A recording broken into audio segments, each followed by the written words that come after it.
In today's final video, I'll talk about Henry's law for dilute mixtures. So consider a nearly pure liquid. So in this diagram I've drawn, the blue molecules are the nearly pure liquid, and dissolved in that blue liquid are some dilute impurities, so the red molecules, for instance. So if we wanted to model this phase behavior, what are the interactions that we need to be looking at? So of course, I can't draw as many molecules as there would be in a cup of liquid or something like that. But if we just look at the visual representation, a majority of the blue molecules are surrounded by other blue molecules. So for instance, this blue molecule is not even aware that there are any red molecules that are in the mixture. Therefore, if we wanted to model what the mixture fugacity of the blue molecules are, so we'll say F hat for the blue, it would be equal to, it's an ideal mixture for the most part, right? Because all the blue molecules don't even know that there's a red molecule that's in the mixture. So they're only interacting with other blue molecules. So the blue molecules are going to obey the Lewis-Randall rule. In other words, the mixture fugacity is equal to the mole fraction, so X blue times the pure component fugacity for the blue, whatever that happens to be.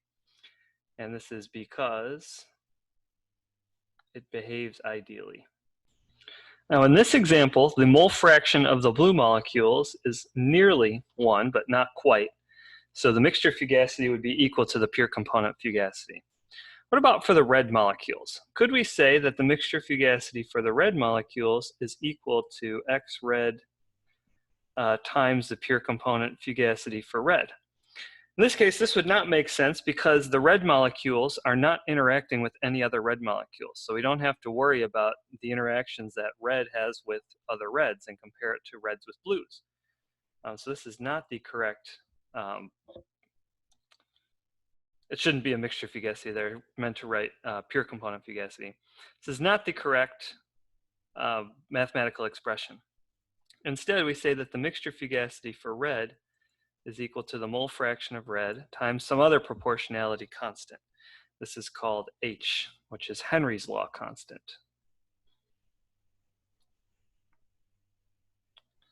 Henry's law constant was introduced in material and energy balances very, very quickly. I think I spent maybe 5 or 10 minutes on this one day.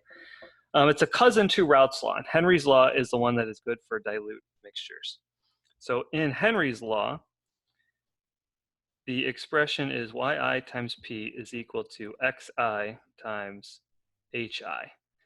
And this is for the dilute component, and hi is for the dilute component in the pure component. So the most common application for Henry's law is for gases dissolved in liquids. You'll see this a lot in absorption and stripping processes. We'll talk about those a lot in separations.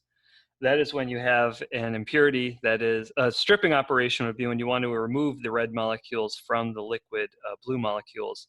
And absorption would be if this entire system were a gas system.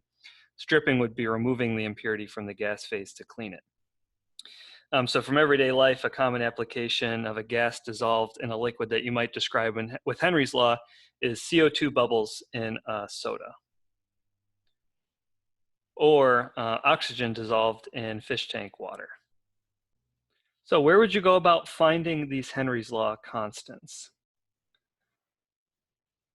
How to find HI. Option number 1 would be, this is something you could look up.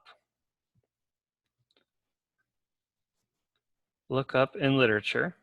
So Henry's law constants are published for many gases and many combination of liquids. Or option 2 would be to calculate.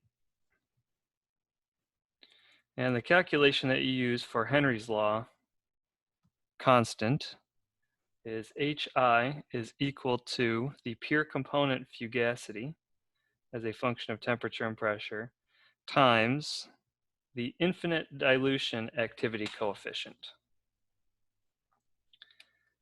Infinite dilution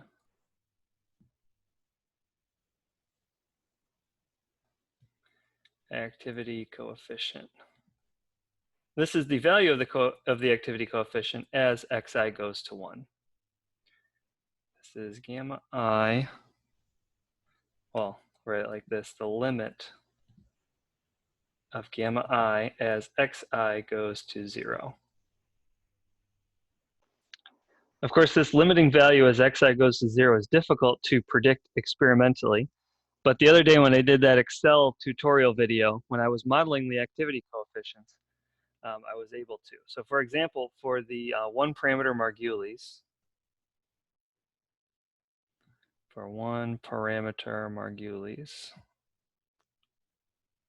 remember that the activity coefficient gamma I was equal to, well, we'll say gamma 1, keep the numbers. Gamma 1 was equal to the exponent of a times x2 squared.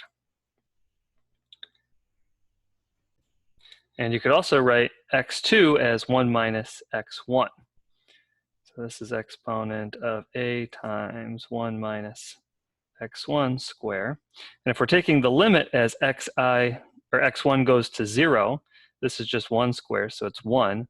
So the activity coefficient at infinite dilution is equal to the exponent of the parameter a for the one parameter Margulies. So if you wanted to use Henry's law, you would plug in this expa into this equation, you'd multiply by the pure component fugacity, and you get Henry's law constants. Just some quick notes here that the units of Henry's law is in units of pressure. You may see some funky units if you look this up. Sometimes it'll be like atmospheres per mole fraction or something like that, but recall that mole fraction is dimensionless.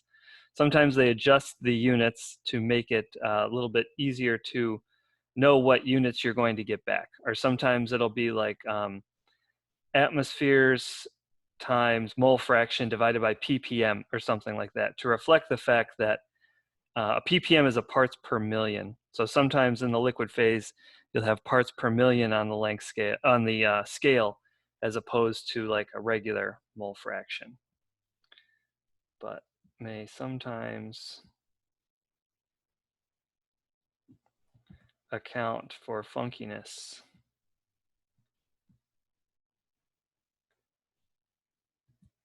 in concentrations.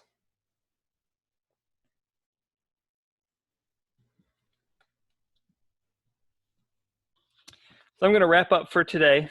This was a quick little interjection. Next time we're going to talk about predictive models for vapor-liquid equilibrium. So this is using only pure component properties in order to predict what the activity coefficients will be.